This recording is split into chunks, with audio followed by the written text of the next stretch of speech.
O conflito entre Filipinas e China está se intensificando, com guardas costeiros chineses agredindo soldados filipinos com cacetetes. Hoje, vamos analisar o assunto em detalhes. Em 21 de julho, no Second Thomas Shoal, Mar do Sul da China, a guarda costeira chinesa se aproximou. A guarda costeira chinesa se aproximou do navio de guerra filipino BRP Sierra Madre, registrando fotos e vídeos. Quando se aproximaram do navio filipino, soldados filipinos exigiram recuo chinês, mas 8 agentes da guarda costeira da China sacaram cacetetes e atacaram os militares das Filipinas. Depois explico sobre o navio de guerra. Com o ataque surpresa da guarda costeira chinesa, vários soldados filipinos se feriram. O Ministério da Defesa das Filipinas afirmou que a violência e o assédio da guarda costeira chinesa contra soldados filipinos evidenciam um padrão provocativo e hostil, aumentando a desconfiança e a perda de credibilidade em relação à China. Ressaltou que nenhuma coerção ou agressão impedirá o cumprimento do dever constitucional e dos direitos legítimos das Filipinas no mar ocidental das Filipinas. Recentemente, China e Filipinas têm conflitos no Mar do Sul da China, especialmente no Recife Second Thomas, foco do incidente. Este Recife fica no arquipélago Spratly, no Mar do Sul da China. Apesar de pequeno, possui grande valor estratégico. A região está ligada a rotas marítimas internacionais e é rica em recursos pesqueiros e minerais, levando vários países a reivindicarem sua soberania há anos. Para manter o controle efetivo sobre essa região, as Filipinas deliberadamente encalharam o antigo navio de desembarque Sierra Madre, usado durante a Segunda Guerra Mundial sobre o Recife em 1999. Como disse antes, o Sierra Madre não é um navio operacional, mas foi encalhado propositalmente para servir de pretexto ao posicionamento de tropas, sob o argumento de protegê-lo. Depois disso, esse navio passou a ser usado como uma espécie de base avançada de combate, mantendo cerca de 10 fuzileiros navais estacionados lá. Eles continuam a guarnecer o local, com suprimentos como comida, água potável, itens de uso diário e materiais para reforçar o navio, sendo regularmente transportados para lá. O problema é que a China alega que essas atividades de abastecimento são uma violação de suas águas territoriais, e por isso tem repetidamente bloqueado ou interferido nas rotas dos navios de abastecimento das Filipinas. Navios da Guarda Costeira Chinesa e embarcações de milícia marítima já seguiram ou bloquearam navios filipinos diversas vezes, e continuam ocorrendo situações perigosas, com embarcações chegando a apenas alguns metros de distância. O caso em que a tensão mais aumentou foi em junho de 2024. Na época, a guarda costeira chinesa colidiu com um barco da Marinha Filipina usando botes a motor, ferindo gravemente um soldado que perdeu o polegar direito. As Filipinas protestaram, acusando a China de repetir atos coercitivos, enquanto a China alegou apenas aplicar a lei em suas águas, elevando o confronto entre ambos. Desta vez, porém, ocorreu até um incidente em que a guarda costeira chinesa atacou abertamente os militares filipinos com bastões e cacetetes. Pelo que parece, o conflito entre os dois lados está aumentando. A China afirmou que as Filipinas se aproximaram perigosamente e atacaram primeiro.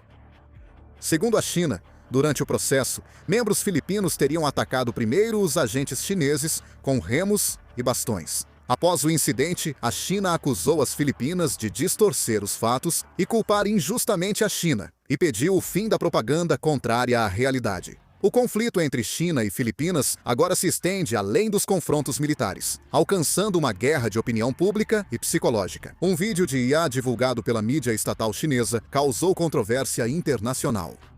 No vídeo, um macaco com roupas tradicionais filipinas canta ou segue instruções de personagens que representam os Estados Unidos e o Japão. Depois, o macaco no vídeo ouve ofensas. Mostra um papel escrito decisão arbitral sobre o Mar do Sul da China, mas o descarta e é atacado com canhões de água, em referência ao episódio real em que a guarda costeira chinesa usou canhões de água contra barcos filipinos, ampliando a polêmica.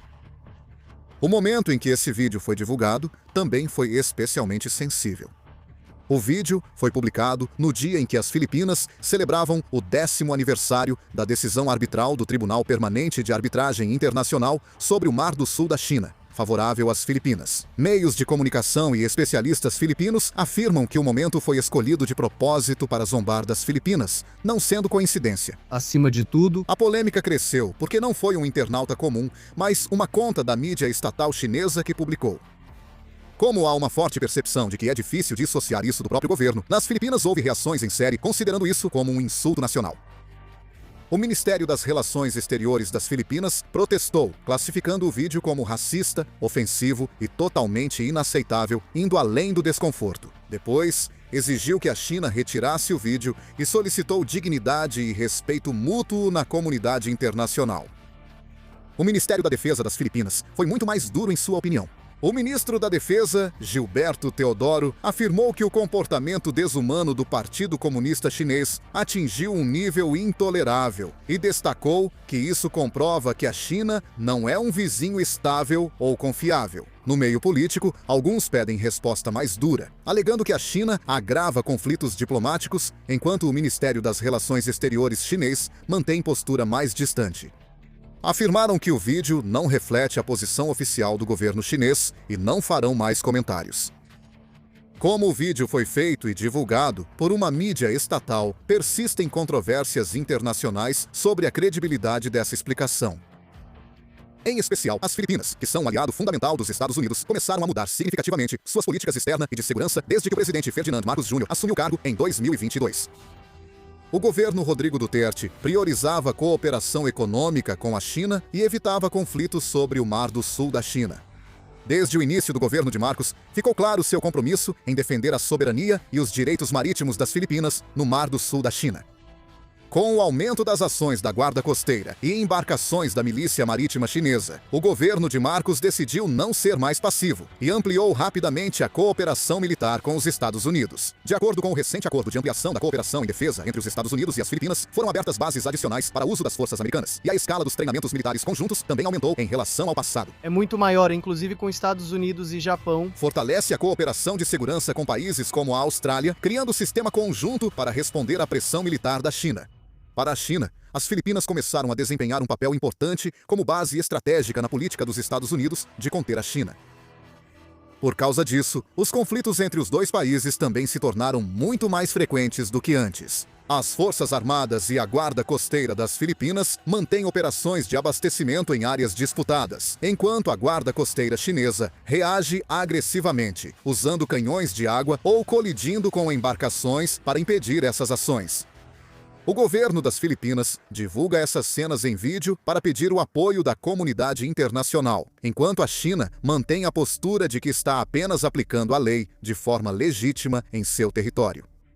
O conflito no Mar do Sul da China não é mais apenas um problema entre dois países, mas está se tornando ainda mais complexo devido à competição estratégica entre os Estados Unidos e a China. As Filipinas anunciaram um plano para criar um centro militar espacial até 2028. Buscando modernizar ainda mais suas forças armadas. Segundo o Manila Times, Romeu Browner Jr., chefe do Estado-Maior das Forças Armadas das Filipinas, disse que o plano foi formalmente proposto ao presidente Ferdinand Marcos Jr. em uma recente reunião de comandantes. A ideia não é criar uma grande força espacial desde o início, mas primeiro estabelecer um centro militar espacial e, em seguida, expandir gradualmente a tecnologia e a organização, com o objetivo de, a longo prazo, desenvolver um comando espacial e, eventualmente, um sistema de força espacial. Entre os países do Sudeste Asiático, as Filipinas tomam medidas para ligar o setor espacial ao militar, motivadas pelo aumento das tensões com a China no Mar do Sul da China. Com o Centro Militar Espacial, será possível monitorar em tempo quase real, via satélites, o Mar do Sul da China e as condições marítimas e aéreas nas Filipinas. Permitirá identificar rapidamente movimentos de navios, aeronaves e militares, além de integrar operações com drones, alertas de mísseis, a rede de comunicações militares e os sistemas de comando e controle em uma única rede. Em comparação com o sistema atual, O objetivo é garantir avaliação e resposta muito mais rápidas. Porém, o maior desafio é obter satélites. Se o país desenvolver satélites militares por conta própria, poderá ter capacidade operacional independente, mas isso exige um enorme custo de desenvolvimento e muito tempo. Se o país adquirir satélites do exterior, poderá obter capacidade militar com relativa rapidez. Mas ficaremos dependentes da tecnologia e suporte de outros países na operação e manutenção. Por isso, as Filipinas priorizam o uso dos satélites de órbita baixa que já possuem. O chefe do Estado-Maior, Browner, também explicou que, no momento, o mais importante não é o número de satélites, mas sim lançar primeiro uma organização chamada Centro Militar Espacial. Para isso, ele disse que estão colaborando com a Agência Espacial das Filipinas para estabelecer um sistema de utilização de satélites de órbita baixa. No futuro, a cooperação com países aliados deve aumentar, Especialistas afirmam que garantir capacidade militar espacial exige cooperação com países com tecnologia de satélites e ativos de inteligência, como Estados Unidos, Japão e Austrália.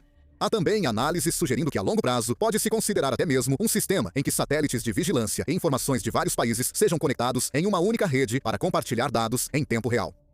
Se isso ocorrer, as Filipinas poderão usar tanto suas capacidades de vigilância quanto informações de aliados, criando uma base para monitorar os movimentos da China no Mar do Sul da China com muito mais detalhes do que hoje.